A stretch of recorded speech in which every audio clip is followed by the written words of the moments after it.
আমি রমেন আর আমার চ্যানেল রটকুতমের প্রত্যেকে স্বাগত বলছি। প্রচুর খুঁটি পুজো কলকাতার বুকে এই মুহূর্তে। তবে প্রথম যে খুঁটি পুজোটা আমি বেরোলাম এই মুহূর্তে, যেটা রাজবল্লভপাড়া অর্থাৎ শ্যামবাজারের যে রাজবল্লভপাড়া, সেই রাজবল্লভপাড়া ষোড়ঙ্গ দুর্গোৎসব সমিতি দেখতেই পাচ্ছি।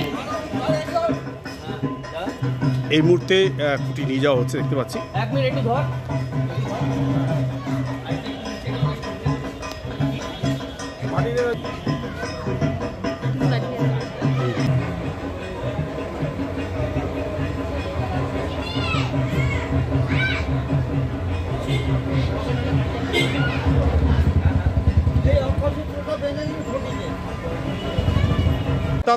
একটা ঐতিহ্যপূর্ণ জায়গা উত্তর কলকাতা, এবং বহু মনীষীর আগমন ঘটেছে এইসব রাস্তা দিয়ে।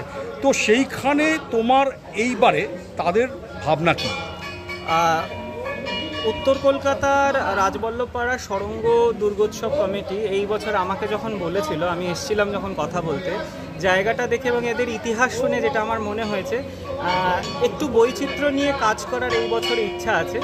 ভাবনাটা একটু ভিন্ন ধরবে, কিন্তু আমাদের এই যে ভাবনা, সেই ভাবনার মধ্যে দিয়ে একটা যে দুর্গাপুজোর ইতিহাস, সেটাও কিন্তু উঠে আসবে।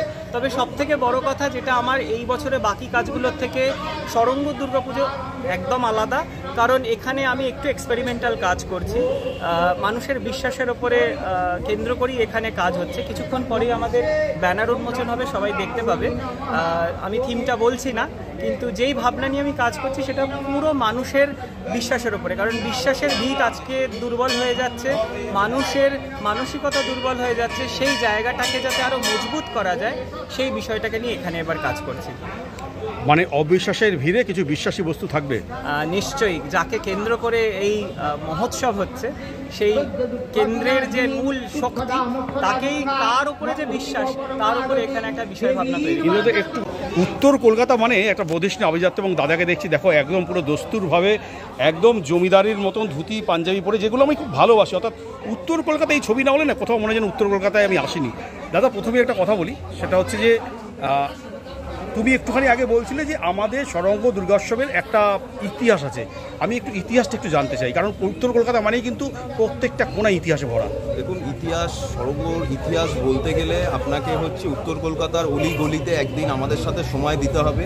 আমি ছাড়াও এখানে আমার সঙ্গে অনেক সিনিয়ররা আছেন, তারাও জানেন আমাদের এই পুজোটা 48 বছর। কিন্তু যদি আপনাকে বলি 80-র দশকে যদি আপনি ফিরে যান, তখন দেখবেন প্রথম যে আর্টের কাজ উত্তর কলকাতা থেকেই কিন্তু শুরু হয়েছিল। ডক্টর অশোক গুপ্ত, আপনারা হয়তো সবাই জানবেন, শিল্পী মহলে যারা হচ্ছে যে কাজ করেন, তিনি কাজ শুরু করেছিলেন আমাদেরই সামনে জগৎমোহনজি পার্ক থেকে। তারপর সেই ওখান থেকে করার পর 2 বছর আগে, সেই সময় 1978-এর আগে আমি বলছি, তখন 1976-এ পল্লী পুজোতে ওখানে হচ্ছে গেছিল। কিন্তু তারপরে যেটা হচ্ছে আমাদের এখানে যে করুড়ি বাড়িতে এই পুজো শুরু হয়।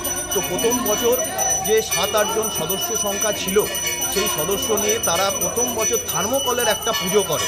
সেই থার্মোকলের পুজো বেস্ট করে, যেহেতু ওটা বাড়ির ভেতর তিনি শুরু করেছিলেন, ওটা 1982 সাল অবধি করুড়ি বাড়িতে হয়েছিল। তারপরে 1982 সালে তখন তারা তৎকালীন যারা ছিলেন, আমি নামগুলো বলছি,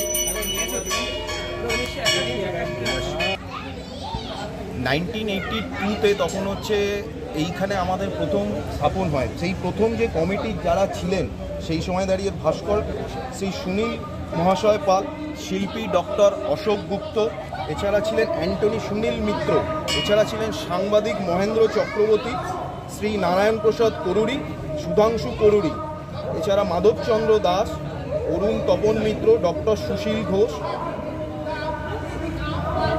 গৌরহরি সাহা, নিমাইচরণ সরকার, কাজল সেনগুপ্ত, রজত নাথ সিং, এরা কয়েকজন, মুক্তিনাথ সিনহা, এরা কয়েকজন হচ্ছে ওইখানে বাড়ির যেহেতু পুজো ছিল, কিন্তু জনসাধারণের জন্য যেহেতু আনতে হবে, তার জন্যে হচ্ছে সেখানে দাঁড়িয়ে তখন আমাদের এখানে পুজো স্টার্ট হয়। এবং আমি বলছি প্রথম যে বছর হয়েছিল কিন্তু থার্মোকলের ঠাকুর সারা বাংলা তথা ভারতবর্ষে প্রথম এখানে হয়েছিল ডক্টর অশোক গুপ্ত করেছিলেন। এই নিয়ে আমাদের শুরু কাজ, কিন্তু মধ্যখানে 80-র দশকে বিভিন্ন আর্টের পুজো থেকে আরম্ভ করে 90-এর দশক 2000 সম্ভবত 2-3 সাল অবধি হচ্ছে ডক্টর অশোক গুপ্ত করেছিলেন, এবং তাকে যোগ্যতা সঙ্গত দিয়েছে আমাদের যে ক্লাবের সভাপতি শ্রী স্বপন বরণ কেশ। এই প্রথম দিন থেকে কিন্তু একটু মধ্যখানে আসি, এই সরঙ্গ নামটা, এই সরঙ্গ নামে সরঙ্গর অর্থ কি, আর সরঙ্গর নামটা একটু ইতিহাসটা আমি জানতে চাই। শিল্পাচার্য অবনীন্দ্রনাথ ঠাকুরের ভারতীয় শিল্পকলা সম্বন্ধে একটি বিখ্যাত বই, সেই নাম থেকেই অনুপ্রাণিত হয়ে আমাদের প্রিয় শিল্পী শ্রী অশোক গুপ্ত সংগঠনের নাম সরঙ্গ। কারণ আমাদের দুর্গা মূর্তির ধারণা ছিল শিল্পসম্মত, এবং শিল্পকে স্থাপন করাই ছিল আমাদের কাজ, শিল্পকে স্থাপন করাই ছিল হচ্ছে আমাদের কাজ। এবং আমি যে আপনাকে যে ইতিহাসটা বলছি এখন দাঁড়িয়ে, এই যুগ সন্ধিক্ষণ, এখন হয়তো এখানে যে নামগুলো বললাম অনেকে নেই, তারা হয়তো আমাদেরকে আজকে অনেক ওপর থেকে আশীর্বাদ করছে, কিন্তু এই টোটাল যে পথ চলা 1978 থেকে 82, আমি কারণ বলছি 1978 থেকে 82-তে হচ্ছে বাড়ির ভেতরে ছিল, তারপর সেটা জনসাধারণের জন্য করে দেওয়া হয়েছে। এই যে টোটাল পথে যে বেঁধে রেখেছেন, বাঁধার জন্য একজন অভিভাবক দরকার, এখানে একজন তার মধ্যে উপস্থিত আছেন শ্রী আমাদের ক্লাবের সভাপতি শ্রী স্বপন বরণ কেশ মহাশয়। তো উনি পুরোটাই যুক্ত। আচ্ছা, স্বপনবাবুর কাছে আমি একটু আসি। স্বপনবাবু, আপনাদের ক্লাবের নামটা খুব সুন্দর, বেশ সরঙ্গ। তো এই সরঙ্গ নামটা আমি তো শুনলাম ওনার থেকে, এবং এইভাবে উত্তর কলকাতায় আমি আসলে বা দক্ষিণ কলকাতায় গেলে একটা কথা এই মুহূর্তে খুব শুনতে পাচ্ছি, যে এর পরে পরবর্তীতে পুজোটা করবে কারা? নেই জেনারেশনকে সত্যি খুঁজে পাওয়া যাচ্ছে না পুজোর জন্য। আমরা চেষ্টা করছি, এখন নতুন নিউ জেনারেশন এসব থিমগুলো কাজ করছে। আমরা যখন আমাদের এখানেই প্রথম থিমের পুজো শুরু হয়। এখানে আজ যত বড় বড় শিল্পী শুনতেন সব এখানে এসে বসে থাকতো, অসুবিধার কাছে উনি কাজ শিখতো। এখন আমরা চেষ্টা করছি নতুন জেনারেশন ছেলে, কেন আমাদের ছোট্ট পাড়া, বুঝতে পারছেন তো, কিন্তু বিভিন্ন জায়গাতে আমাদের ছেলেরা আসছে, নতুন উদ্যোগীরা নতুন করে কাজ করছে, এবং এদের চিন্তা ভাবনাই আছে। এদের গাইড দেওয়ার জন্য আমাদের মতো 2-4 জন পুরনো এখনো।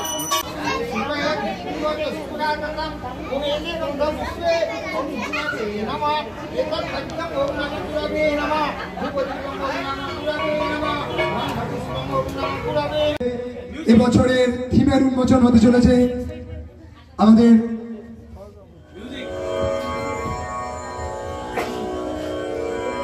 থিমের উন্মোচন করছেন আমাদের সভাপতি শ্রী স্বপন বরণ কেশ, সাথে আছেন শ্রী সভাপতি শ্রী প্রবীর বণিক এবং শ্রী শুভময় গাঙ্গুলি, সাথে আছেন আমাদের এবছরের সম্পাদক শ্রী গান্ধী চক্রবর্তী।